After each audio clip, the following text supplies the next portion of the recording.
Hi, hello mga mare. At eto, nakapalungkit na naman ako ng mangga dito sa harapan ng bahay namin. Ang daming bunga nga mga mare, pero konti lang yung kinuha ko at nagtira ko ng para sa kanila. Yung ibang mga mare, abot na abot ko na lang. Kaya kung minsan pag bumibili ako sa tindahan ako, umipigtas nga ako ng dalawa. At ito yung inuulam ko. Anyways nga mga mare, nagbigay nga pala yung biyanang ko ng sopas para dito sa mga bata. At eto, nilalantakan nila dahil nga favorite nga nitong sopas. Pagkatapos ko nga sila mapakainan ng sopas, eto pinaluguan ko na. At tingnan nyo naman kung gano'n ko kapagod dito sa dalawang anak ko. Binibihisan ko yung isa naman humahalimbitin sa ulo ko.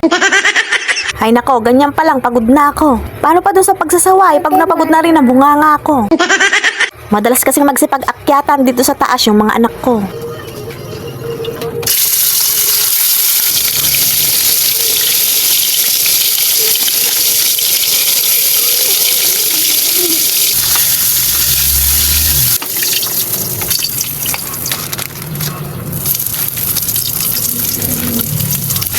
Kahapon nga pala mga mare, pag uwi ni Mr. galing trabaho ay meron siya nga siyang uwing isang plastic na espada. Kaya ito na yung lulutuin ko ngayon for today's ulam namin. Pritong galonggong at daing na espada. Nako, pag ganitong malamig mga mare, ang sarap mag-ulam ngayon ng mga pinirito. Lalong-lalo ng pag tuyo o kaya yung mga daing. Kaya naman saktong-sakto to. Papartneran ko na lang noodles at magsasaing na nga ako para sa hapunan namin. O siya mga mare, patapos na nga itong video ko at kung hindi ka pa nga nakakapag-follow, ay mag-follow ka na. At baka naman pwedeng pakiwanan ng isang heart dyan o isang like. Dyan na nga kayo. Bye-bye! Yung katitimpla at kapupos mo lang sa FB ng paninda mo, yun, sold out agad. Yes mga mare, nung isang araw ko nga lang tinimpla yan at kahapon ko lang pinagsasalin dito sa mga bote. Pero bandang mga hapon mga mare, nako, may bumili agad ng 6 na piraso. Kaya yung 5 liters na tinimpla ko, nako, sold out agad. Sabi ko sa inyo mga mare, tinatansya ko kung kailan mauubos yung mga binili na sa akin na dishwashing liquid.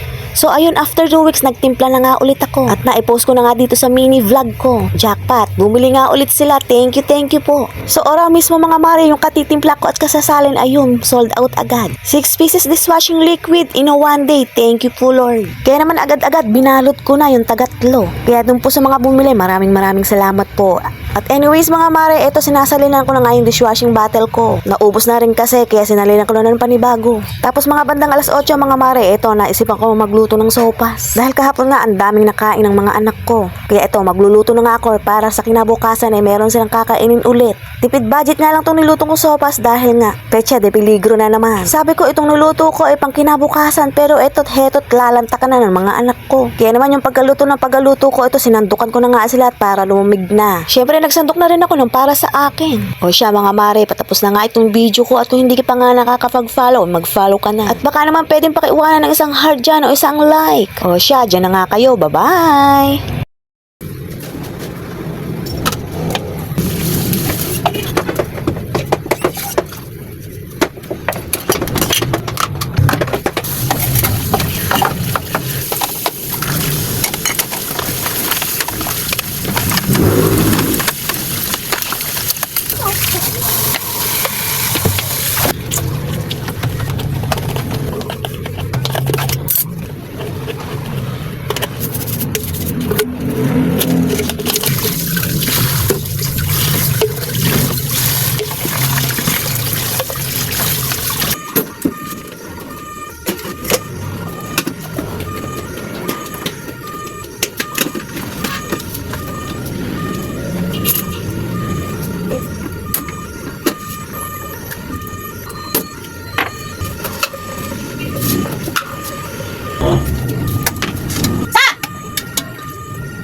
Isang araw na naman tayong magsisipag-sipagan mga mare. At dahil na-schedule ko ng labay, ito muna yung unang gagawin ko.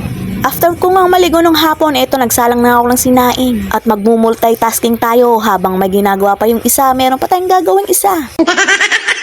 Nung makapagsalang na nga ako ng sinaing mga mare, ito magluluto na nga ako ng panghapunan namin. At dahil pecha de peligro na, ito muna ang uulawin namin, yung isang pack ng tosino. Binili ko pa nga yan kahapon sa O-Safe. Kung makakapunta nga kayo doon mga mare, talaga namang i-recommend ako dahil nga napakamura. Ulti nga bawang at sibuyas at mga gulay, doon ko binibili. Dahil di hamak na mura kaysa sa palengke. Kung masasabi ko nga mga mare, para nga siyang dali. Same price at parehas na mga paninda. Pero mas malapit nga sa amin yung O-Safe, kaya doon na ako nagpupunta.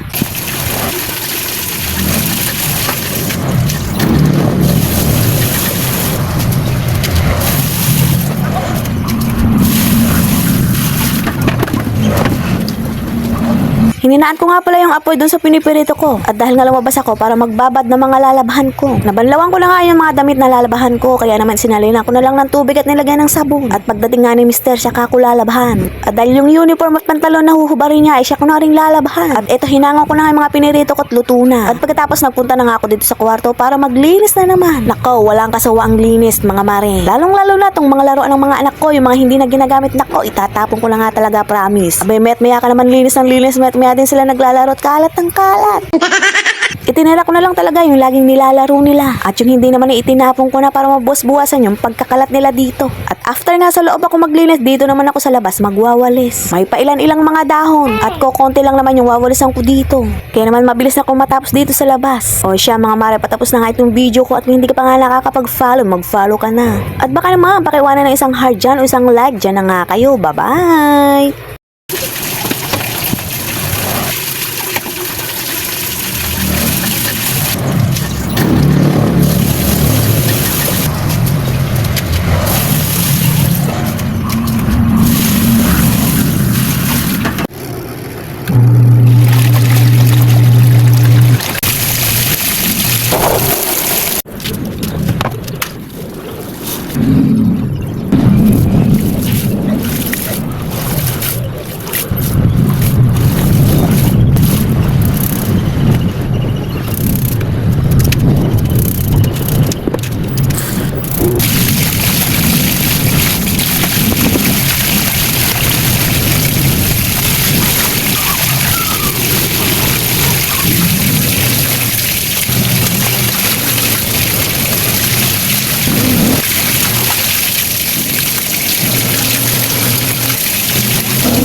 Hi! Hello mga mare! Welcome to my mini vlog. Tara, samahan niyo ako sa kaganapan namin ngayon dito sa loob ng bahay. Pero bago yan nga mga mare, kahit tagaktak ang pawis at nagsisimula na naman yung mainit na panahon, magkakape pa rin tayo.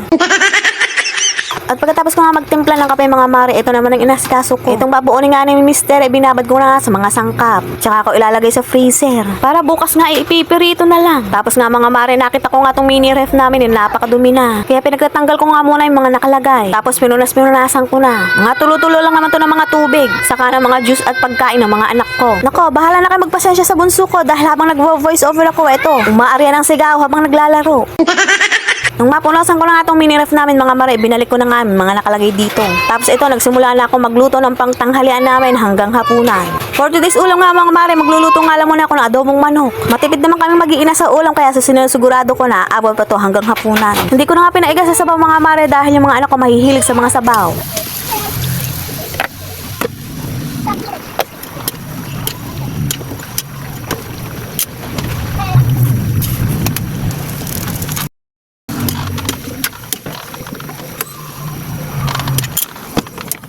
Pagkatapos ko nga maluto yung adobong manok mga mare, nakakita na naman ng mangga. At this time mga mare, bagoong naman yung gagawin kong sausawan. Nilagyan ko na nga lang ng chili garlic oil. Tapos sinisimulan ko ng pagbabalatan yung mangga. 2 piraso lang naman to. Pag ganitong panahon nga ng mangga mga mare, ang sarap magpapak. Lalong-lalo na pag may pinagkukuhanan kang mangga na hindi binabayaran o binibili. Buti na nga lang mga mare at may puno ng mangga dito sa harapan ng bahay namin. At ora mismo pag nag-cravings ka ng mangga, aabutin mo na lang para makakuha. Nako, hindi na nga makuhang maghinog ng mangga doon sa harapan ng bahay namin. Dahil araw-araw talaga may nakuha.